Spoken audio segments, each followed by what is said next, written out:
경기도 도민 여러분, 그리고 더불어민주당 대의원 당원 동지 여러분, 반갑습니다. 이번에 경기도 도당위원장 출마 선언을 하고 열심히 지금 선거운동을 하고 있는 전해철 의원입니다.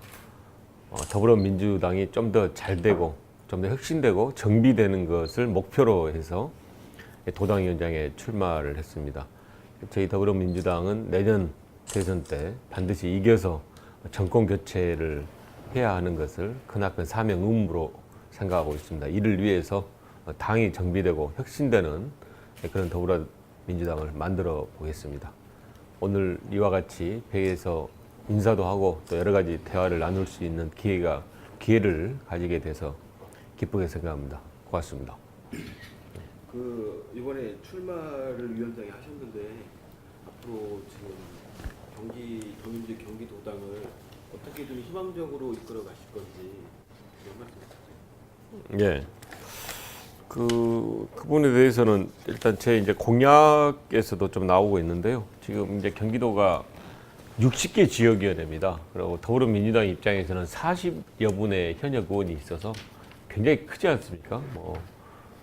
규모라든지 또 경기도에 보면 6선, 5선, 4선 의원님들도 이렇게 많이 계셔서 여러 면에서도 경기도가 중요하고 또 역할이 막중하다 생각하는데 제가 이제 최초 말씀드린 대로 일단 저는 이제 출마의 변을 당을 정비하고 혁신하겠다 이렇게 이제 이야기를 드렸는데 실제로 당 중심으로 선거가 잘 되지 않으면 그동안 선거 과정을 보면 결과가 좋지 않았다고 생각을 합니다. 그런 면에서 당 중심의 당이 역할을 하는 게 필요한데 그렇기 위해서 이제 당 정비 혁신이 필요하고 1차적으로는 분권 정당화가 좀 더 됐으면 하는 생각이 있습니다.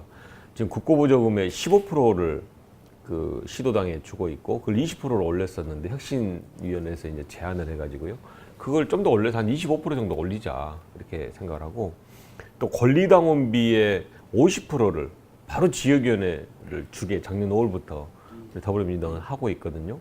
근데 그런 부분 권리당원 50% 주는 거나 이 국고보조금을 주고 있는 것에 대한 효율적 사용은 잘 되고 있지 않다 이렇게 생각을 하거든요. 그러니까 예를 들어서 지역위원회 권리당원비 50%를 주고 있는데 그 사용처 같은 것들이 굉장히 제한적이어서 그런 한계를 좀 극복할 필요가 있다. 그리고 이제 결국은 분권 정당화라는 것은 재정 그리고 행정을 분권화하는 거여서 실제 그 일에 있어가지고도 시도당에 많은 권한을 줘야 된다 생각을 하고요. 궁극적인 것은 지역위원회가 활성화되는 것이 필요합니다. 이 분권 정당화 시도당도 중요하지만, 그런데 이제 현재 지역위원회가 원외 지역위원회는 불법으로 사무실을 내는 게 불법으로 되어 있어서 저는 공약으로 이 지역위원회를 합법화하자. 옛날 지구당 부활 정도는 되지 않더라도 적어도 적법한 사무실을 내는 정도까지는 정치관계법이 개정돼야 된다. 이제 여기에 분권 정당하고요.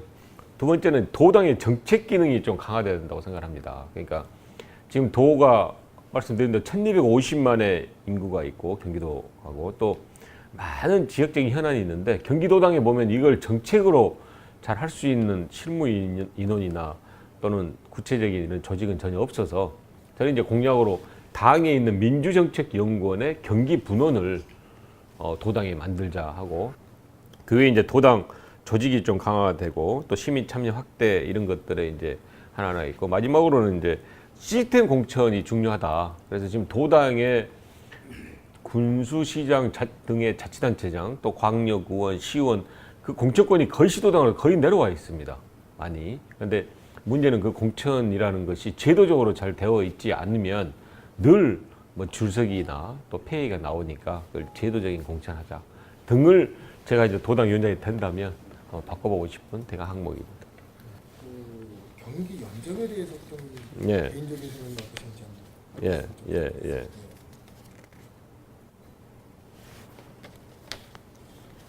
지금 마침 우리 박성훈 대표가 영전 그 협상항 TF 하러 간다고 그러시죠. 네. 원칙적으로 저는 연정에 대해서 찬성입니다. 그래서 이번에 1기를 맞추고 2기 하면서 연정 본질적인 문제에 대해서도 이야기를 하는데 저는 찬성이라고 생각합니다. 다른 걸 떠나서 협치를 할 수 있는 그 시도인 거거든요. 뭐 여러 이유가 있고 여러 가지를 지적할 수도 있지만 우리나라 정치의 가장 좀 문제라고 저는 생각한 것 중에 하나가 그 갈등 구조라고 생각을 합니다. 물론 그 중심에는 그 대통령 여당이, 특히 대통령이 이 국회 내지 의회를 존중하지 않고 하는 문제가 있어서 갈등이 크게 된다고 생각합니다만은, 말고도 여야가 지나치게 갈등을 하고 있지 않은가 생각을 하거든요. 그러면서 이제 중앙 정치도 그렇지만 특히 그 도에서도 지방에서도 그 갈등을 해소하기 위한 제도적인 틀로서 연정은 저는 긍정적인 면이 많이 있다고 생각을 하고요. 다만 이제 일기 연정을 하고 나서 그 일기 연정의 한계에 대해서 좀 이야기를 하고 있지 않습니까? 그런 부분은 보완하면 될 것 같고, 그다음에 이 연정에 대해서는 기본 축이 이 더불어민주당 같은 경우는 도의회가 중심이 돼야 된다라고 생각을 합니다. 그러니까 지금 뭐 도당에서 바로 이렇게 관여할 건 아닌 것 같고, 한 축이 이제 우리 지사님이 계시면 한 축은 더불어민주당 도의회가 돼서 하는데, 지금 오늘 아까 말씀드린 대로 이미 TF도 만들고 또 의원분들이, 도의회 의원분들이 많이 논의하고 연구하고 있으니까 좋은 결과가 있지 않을까 생각합니다. 이제 뭐 마지막으로 질문 하나 네. 드릴까요? 시간이 되니까. 그 경기도당 위원장 선거에 출마하게 된 계기와 유권자분들한테 좀 해주시죠. 네.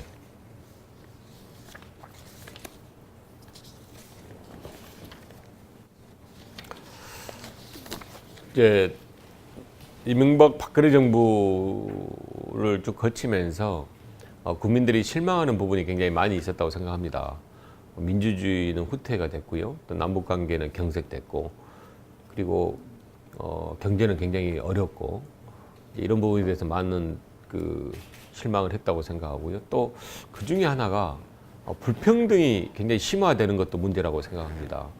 지금 상위 1%의 대한민국의 사람들이 그 대한민국의 자산의 한 32, 3%를 가지고 있다고 하고, 그게 10%로 가면 한 62, 3%의 대한민국의 자산을 가지고 있다고 생각합니다. 그런데 이 부분이 95년도부터 쭉 해서 지금 더 심화되고 있어서, 이런 부의 편중이 심화되면 될수록 불평등은 더 극심해질 거고, 양극화는 더 심해지면 사실은 열심히 일하는 국민들은 그 굉장한 소외감과 좌절감에 빠지거든요. 그래서 흑수저라는 이야기도 있지 않습니까?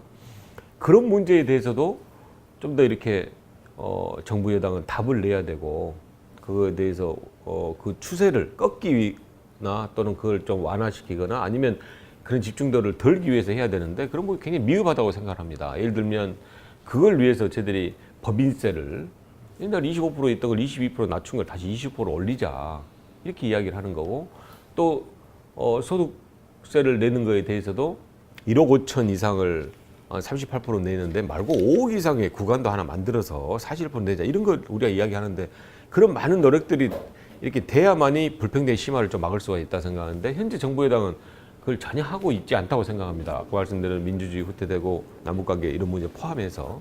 그러면 그걸 막아야 되는데, 저희들이 이제 야대가 돼서 야당이 다수가 됐습니다만은 사실 그 전까지 그걸 막기에는 좀 역부족이었습니다. 노력은 했지만 충분하지 못했죠. 그래서 국민들이나 이제 더불어민주당이나 저희들은 정권 교체만이 그런 문제점들을 해결할 수 있다, 이제 이렇게 이야기를 하고 있는 거고요.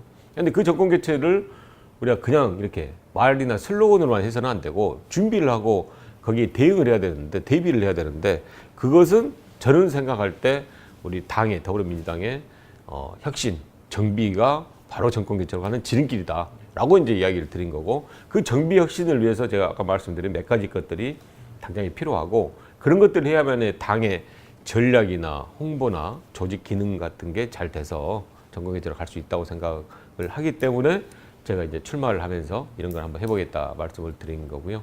오늘 대체로 이제 제가 뭐 몇 가지 말씀드렸던 것들이 다 제가 당선되면 다 실현하겠습니다 라고 제가 이제 말씀을 드리는 건 아니고요.